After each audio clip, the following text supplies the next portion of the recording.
Hello everyone. Elementary intermediate के paper कल से स्टार्ट होने वाले हैं, जैसे कि 4 तारीख, 4, 5, 6 एंड 7 को। 4 तारीख और 5 तारीख को जो है एलिमेंट्री की एग्ज़ाम है, और 6 और 7 डेट को इंटरमीडिएट की है। एलिमेंट्री का जो पहला पेपर है वो है ऑब्जेक्ट ड्राइंग, जिसका टाइम है 10:30 बजे वो चालू होने वाला है। तो 1 बजे तक वो पेपर चलेगा। उसके बाद फिर से 1 घंटे का ब्रेक रहेगा, और दोबारा दूसरा पेपर चालू होगा जो कि है मेमोरी ड्राइंग। वो 2 बजे चालू होगा। उसके लिए टाइम है 2 आवर्स का। तो 2 से 4 तक वो पेपर हो जाएगा। पहले दिन 2 पेपर है। अगले दिन जो 5 तारीख आने वाली है, 5 तारीख को डिज़ाइन, ये पहला पेपर है। डिज़ाइन जो पेपर है उसके लिए 2.5 घंटे का टाइम दिया हुआ है उन्होंने, सफिशिएंट टाइम है। तो डिज़ाइन जो है, डिज़ाइन वाला जो पेपर है वो 10:30 बजे चालू होगा। 1 बजे तक वो पेपर चलने वाला है। फिर से 1 घंटे का ब्रेक रहेगा बीच में, अगर आपको कुछ टिफिन वगैरह लाए हो तो खाने के लिए। फिर से 2 बजे पेपर चालू होगा। लास्ट वाला पेपर जो है वो ज्योमेट्री का रहेगा, 2 बजे वो चालू होगा। 4 बजे तक वो रहने वाला है, 2 से 4 बजे तक। अभी देखो, इंटरमीडिएट का टाइम मैं आपको बता देती हूँ।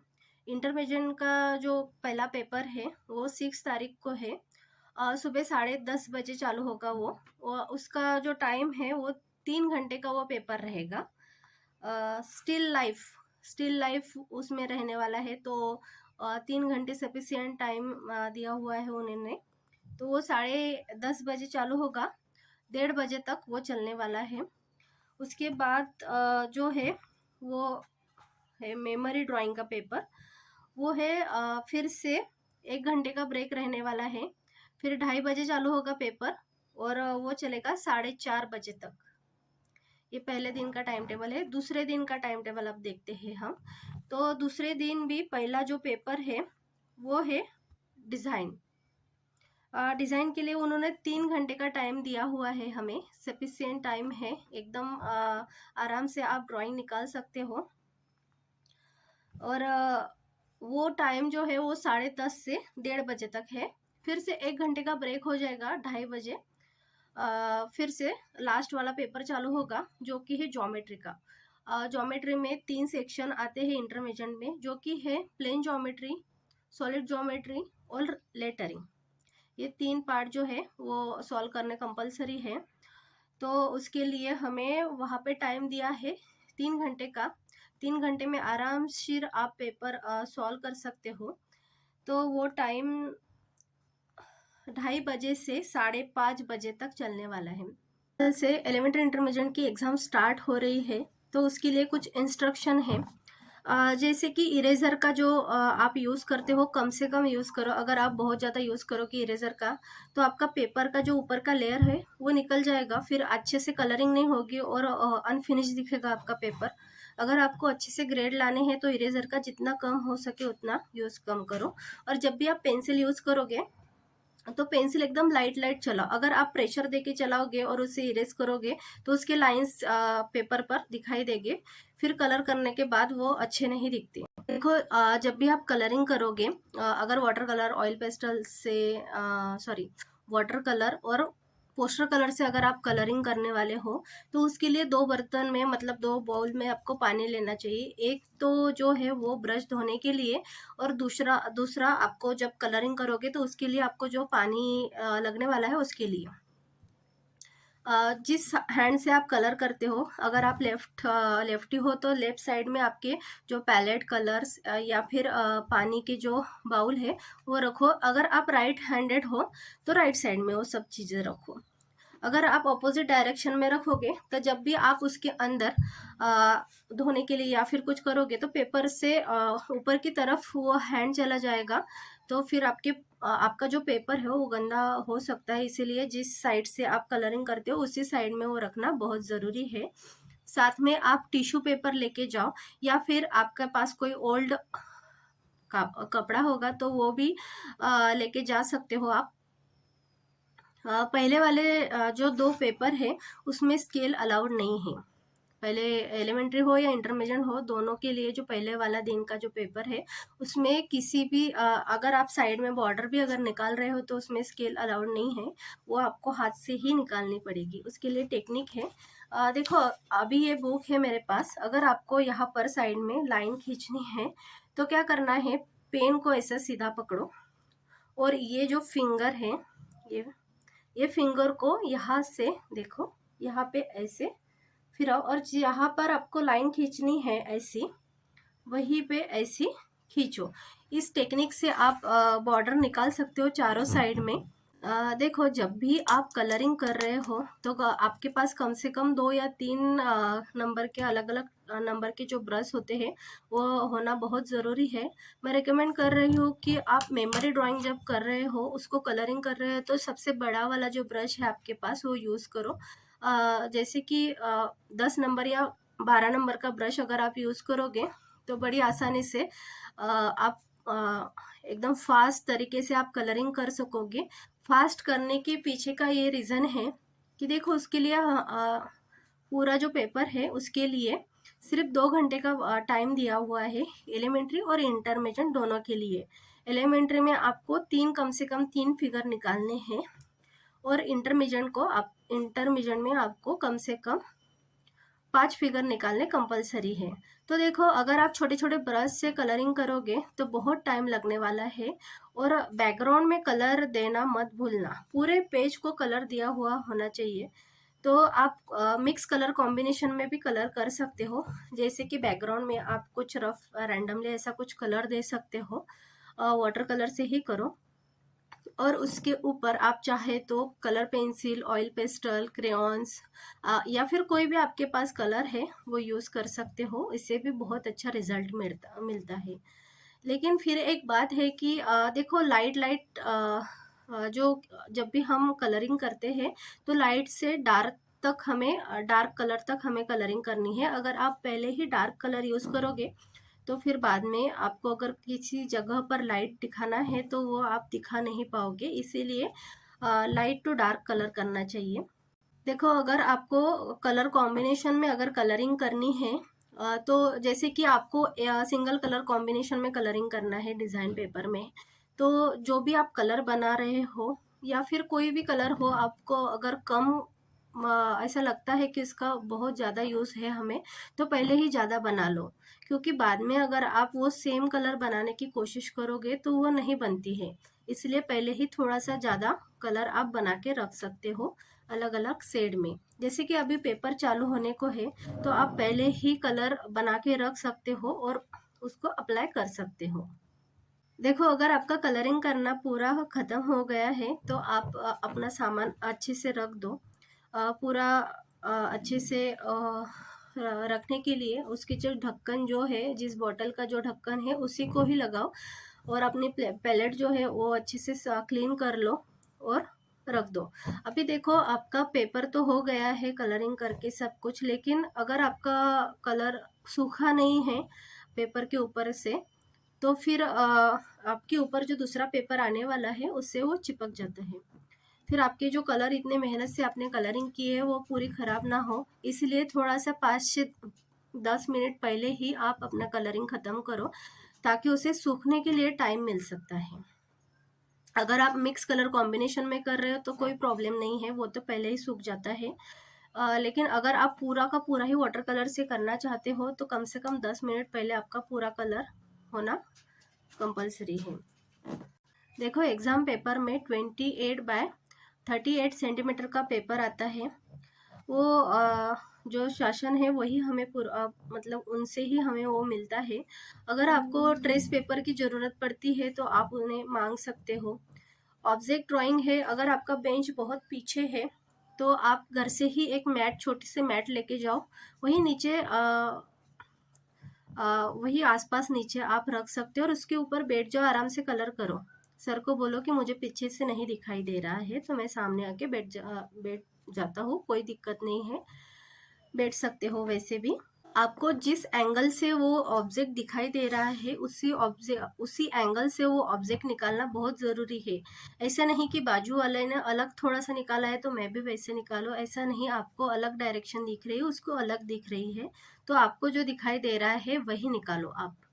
तो ज़्यादातर के बकेट और मग ही आए हैं अब तक। अभी पता नहीं क्या आने वाला है, लेकिन जो भी कोई हो, ऑब्जेक्ट ड्राइंग अगर आप निकाल रहे हो तो उसमें सबसे इम्पोर्टेंट है उसका शेप। दूसरी बात जो है उसकी शैडो। अगर कलर थोड़ा सा डार्क या लाइट हो भी जाए तो कोई दिक्कत नहीं है, लेकिन उसकी जो कलर शेड्स और जो शैडो होती है और उसका जो आकार होता है वो अच्छे से दिखना चाहिए। जैसे कि अगर बकेट बड़ी है तो जो बाजू वाला मग है वो छोटा ही हुआ दिखाई देगा। अगर ऐसा नहीं तो फिर बकेट छोटी और मग मोटा, ऐसा अगर आप निकालोगे तो वो रॉन्ग हो जाएगा। तो सबसे पहले तो क्या करो, एक पेपर के अंदर वो उसकी जो जगह है वो पहले तो फिक्स कर लो। मुझे इतने साइज में बकेट निकालना है, इतने में मग निकालना है, या फिर कोई आपके पास कोई नेचर से रिलेटेड कोई फ्रूट्स या फिर वेजिटेबल आता है तो इतने जगह में मैं निकालने वाला हूँ। अगर आप ऐसी जगह फिक्स करते हो तो आपको कलर ड्राइंग निकालने में कोई भी दिक्कत नहीं आती। ड्राइंग अगर आप निकाल निकाल लेते हो तो एक बार उसे चेक ज़रूर कर लेना कि कहीं नहीं सचमुच वो बराबर है या नहीं। अगर वो कहीं पर रॉन्ग हो जाए तो आप तुरंत उसे ठीक कर लो। एलिमेंट्री के लिए ऑब्जेक्ट ड्राइंग में दो मैनमेड वस्तु आती है और एक नेचर से रिलेटेड आती है, जैसे कि बकेट मग हो गए दो, और एक नेचर से रिलेटेड या बॉटल गार्ड आ सकता है, बनाना एप्पल कुछ भी आ सकता है, एक ही आता है वो नेचर से रिलेटेड। वैसे ही सेम इंटरमेजन में तीन मैनमेड वस्तु आते हैं और दो नेचर से रिलेटेड आते हैं। तो तीन कोई भी हो सकती है वो चीज़ें, चीज़ कोई भी हो सकती है, आप बराबर उसे देखो, क्योंकि आपको सेम टू सेम कॉपी करके आपको निकालना है अपने बुक के अंदर। देखो, अगर आप एग्जाम में जा रहे हो तो पहले ही दिन रात को आपको सब सामान आपके पास होना बहुत ज़रूरी है। जैसे कि कंपास में अच्छे से दो पेंसिल होना बहुत ज़रूरी है, दो स्केच पेन जो कि अ, पूरे नए होने चाहिए, और अगर आप जेल पेन का यूज़ कर रहे हो बॉर्डर के लिए तो जेल पेन, तो वो पूरे के पूरे नए होंगे तो उसमें कोई दिक्कत नहीं आने वाली। अगर वो ख़त्म होने को आए हुए हैं और वो आप लेके जा रहे हो तो चांसेस है कि वो टाइम में धोखा दे सकते हैं। साथ में एक आप कपड़ा लेके जाओ। उसके बाद देखो, अगर आपको किसी टेक्सचर का यूज़ करना है डिज़ाइन के पेपर में ही टेक्सचर दो, दूसरे पेपर में देने की कोई ज़रूरत नहीं है। तो डिज़ाइन के पेपर में अगर आपको कुछ टेक्सचर देना है तो फिर आप घर से ही कुछ आप साथ में लेके जा सकते हो, जैसे कि भिंडी हो गया या फिर कोई पोटैटो के कुछ स्लाइसेस वगैरह ऐसे, वो साथ में आप वहाँ पे स्टैम्प दे सकते हो। देखो, एग्जाम में जाने से पहले एक बार चेक कर लो कि आपका जो हॉल टिकट है वो आपको मतलब आपने साथ में लाया है कि नहीं, क्योंकि उसके बगैर आपको अंदर नहीं ले एंट्री है।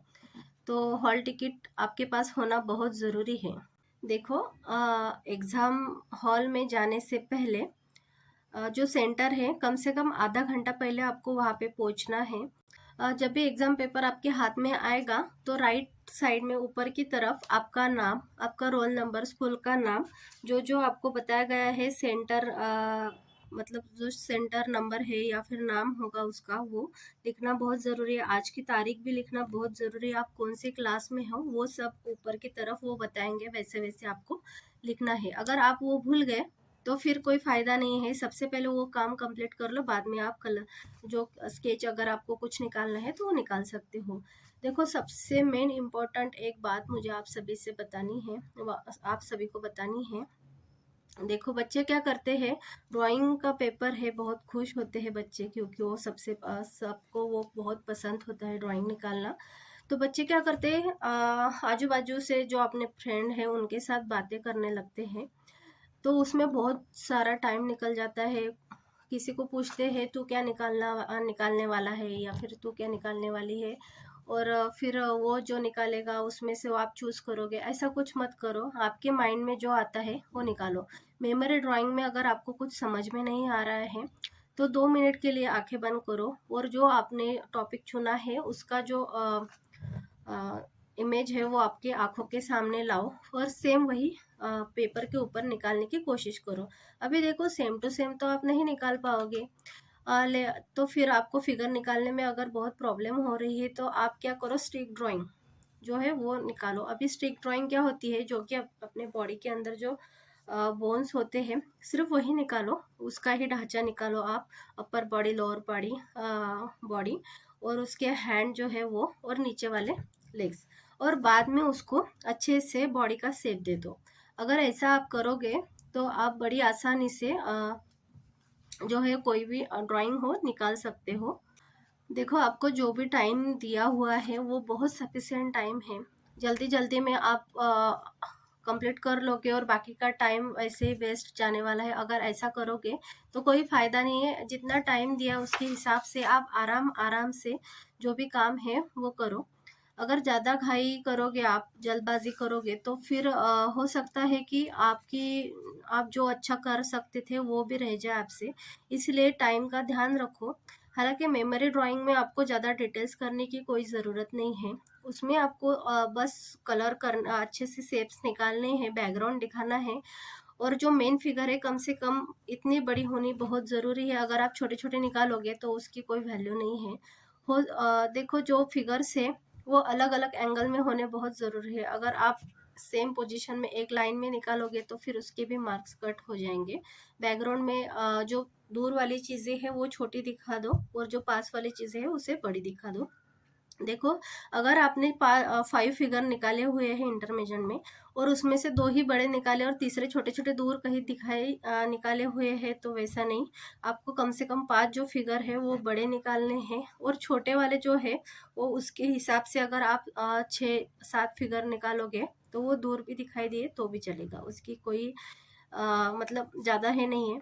अपने जो मेन फिगर है उस पर फोकस करो। अगर आप बैकग्राउंड पे ही ज़्यादा फोकस करोगे तो उसमें कुछ नहीं हो सकता। बैकग्राउंड आपको जो चाहे वो कैसा भी निकाल सकते हो, लेकिन जो मेन फिगर है उसे अच्छे से कलर करो। उसमें जो शेड्स आते हैं उनके क्लॉथ के ऊपर वो भी दे दो, क्योंकि उसके मार्क्स रहते हैं। बहुत बच्चे क्या करते हैं, हेयर को डायरेक्ट ब्लैक कलर दे देते हैं, तो डायरेक्ट ब्लैक कलर मत दो। आपको क्या करना है, पहले पर्पल या फिर ब्राउन कलर दे दो और उसके ऊपर ब्लैक स्केच कुछ भी चला सकते हो आप, स्केच पेन हो गया, ऑयल पेस्टल, जो भी है आपके पास वो। जो इंस्ट्रक्शन मैंने दी है वो सेम इंस्ट्रक्शन इंटरमीडिएट के लिए ही है।